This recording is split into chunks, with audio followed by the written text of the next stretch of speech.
बानी के भेटा पेश करण जे लाइ मातमी जुलूस जेके आहिनि उहे कढिया विया आहिनि। नवाले सां तफ़सील ॿुधाए रहियो आहे सिंध टीवी न्यूज़ जो रिपोर्टर मजीद महर। जी मजीद। जी नाज़रीन, जी ठिकराटो में भी 10 मुहर्रम इहराम जे हिसाब सां जेके रवायती जेको मातमी जुलूस निकिरंदो आहे उहो ज़वार शाह मोहम्मद भट्टी जे पिण तां बरामद थी चुको आहे।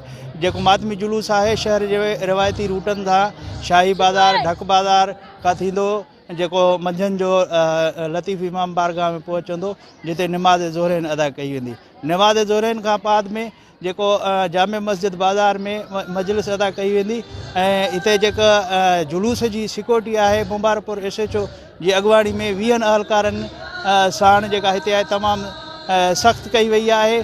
दाख़िली ऐं ख़ारिजी जेके रस्ता आहिनि उन्हनि खे बंदि करे उते सख़्तु चेकिंग कई थी वञे ऐं जेके जुलूस जंहिं रवायती रूटनि ते हले थो उते सबिलिन जो पिणु बंदोबस्तु कयो आहे। ऐं शाम जो जेको ही मातमी जुलूस आहे साॻे ई रवायती रूट सां वापसि थी करे शहर जे बख़्शण फ़क़ीर मंगणहार जे पिण ते नहर थींदो जिते शाम ग़रीबा मल्हाई वेंदी। जी।